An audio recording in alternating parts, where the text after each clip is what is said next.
श्रीकृष्ण जन्माष्टमी 3 महिने टिकणारा सुंठवडा करूयात। अर्धी वाटी सुके खोबरे, 4 खारीक, अर्धा चमचा सुंठ पावडर, अर्धा चमचा बडीशेप, पाव चमचा ओवा, 1 चमचा खसखस, 1 चमचा तीळ, बेदाणे, काजू, बदाम, हिरवी वेलची, साखर।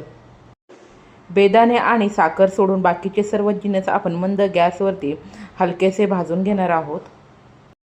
हे सर्व जिन्नस भाजून घेतल्यामुळे आरामात 2 ते 3 महिने हा सुंठवडा टिकला जातो। अजिबात तो खराब देखील होत नाही। खारीक घेताना त्यातील बिया काढून मी खलबत्त्यामध्ये हलकीशी खारीक चेचून घेतलेली होती।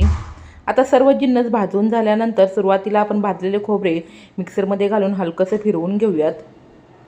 त्यानंतर साखर आणि बाकीचे भाजलेले जिन्नस घालून पुन्हा एकदा मिक्सर चालू बंद करून अशा प्रकारे मी सुंठवडा तयार करून घेतलेला आहे। आणि शेवटी त्यामध्ये बेदाणे टाकावेत। धन्यवाद।